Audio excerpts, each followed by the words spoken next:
എല്ലാവർക്കും നമസ്കാരം. ഞാൻ ശ്രീ കുളത്തൂർ ഗിരീഷ് അഗ്നിഹോത്രി. ശ്രീമദ് ഭാഗവത കഥയിലേക്ക് എല്ലാവർക്കും സ്വാഗതം. അഥ അഷ്ടാദശോധ്യായ.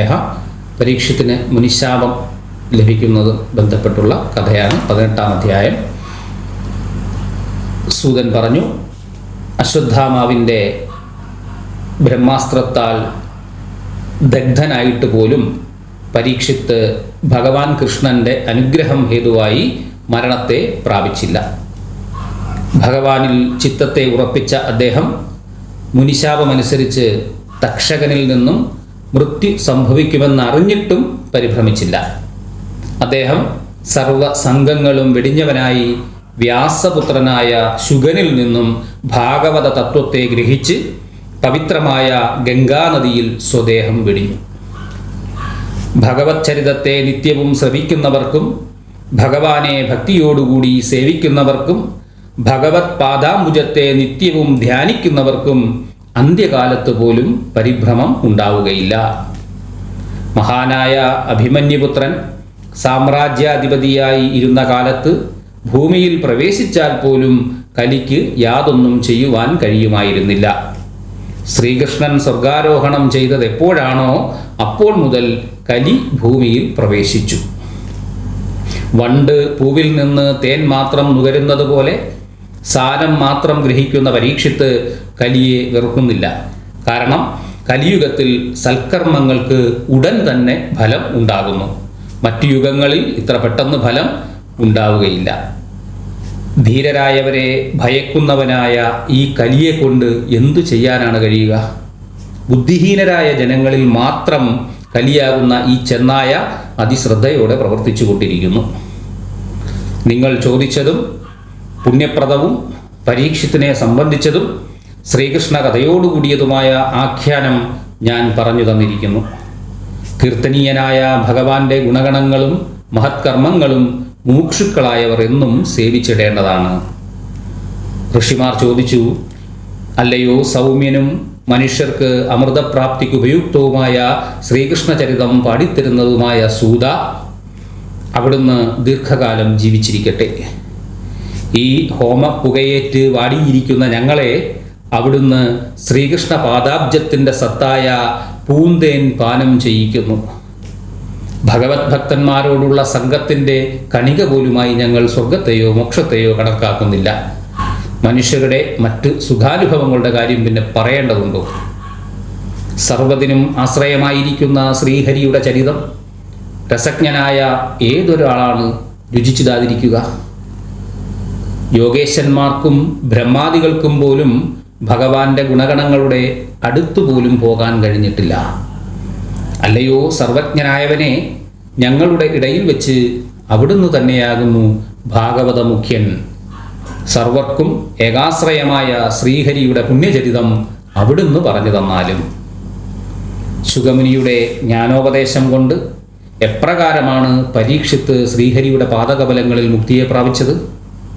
ശ്രീശുഗൻ പരീക്ഷത്തിന് ഉപദേശിച്ചതും പുണ്യവും അത്ഭുതവും നിറഞ്ഞതും ഭഗവാന്റെ ലീലാവിലാസങ്ങൾ നിറഞ്ഞതും ഭഗവത് ഭക്തന്മാർക്ക് ആനന്ദത്തെ പ്രദാനം ചെയ്യുന്നതുമായ ആ ആഖ്യാനം ഞങ്ങൾക്ക് പറഞ്ഞു തന്നാലും.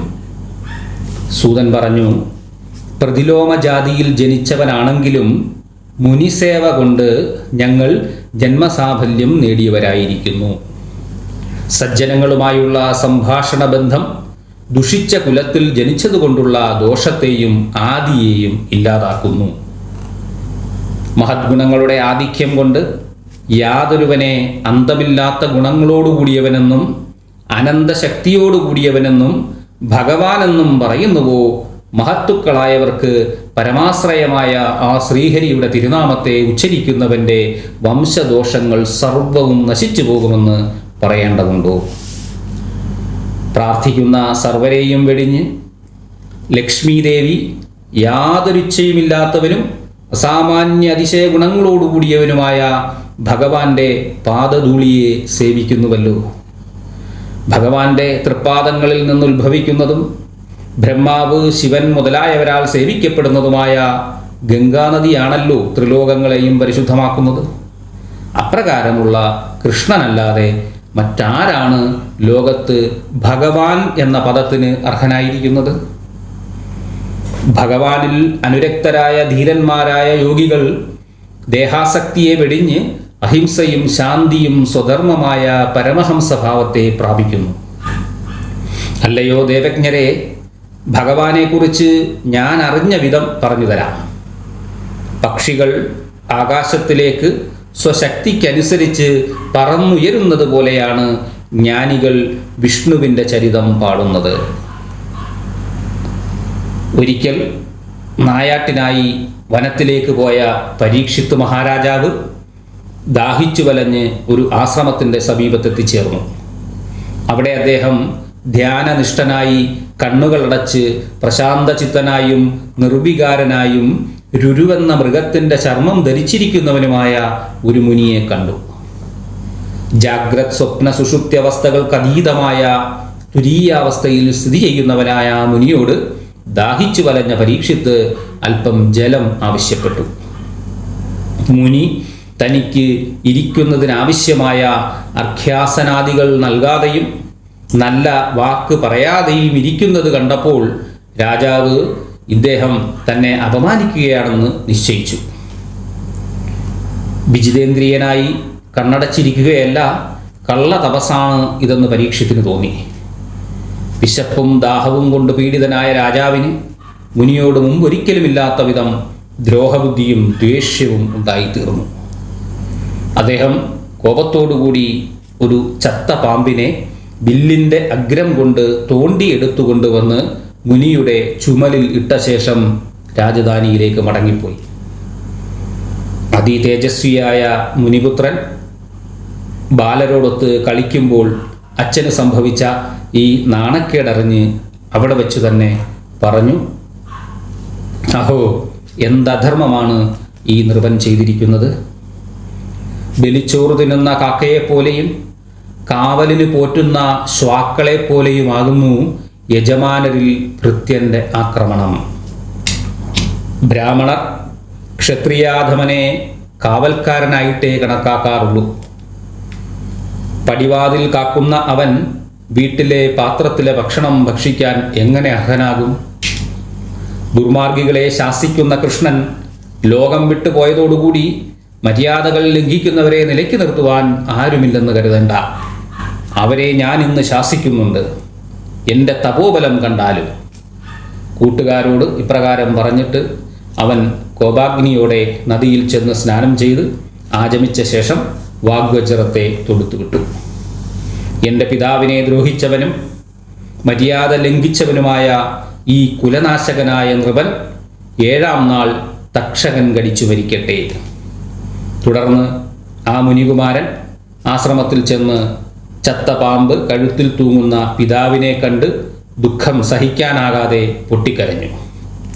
പുത്രൻ്റെ കരച്ചിൽ കേട്ട് ആംഗിരസിൻ്റെ ഗോത്രത്തിൽ പിറന്ന ആ മഹാമുനി തൻ്റെ കണ്ണുകൾ രണ്ടും മെല്ലെ തുറന്ന് ചത്ത പാമ്പിനെ ചുമലിൽ നിന്നും എടുത്തു കളഞ്ഞ് മകനോട് ഇപ്രകാരം ചോദിച്ചു, മകനെ, നീ എന്തിനാണ് കരയുന്നത്? ആരാണ് നിനക്ക് അപരാധം ചെയ്തത്? ഇത് കേട്ട് മുനികുമാരൻ സംഭവിച്ചതെല്ലാം പറഞ്ഞു കൊടുത്തു.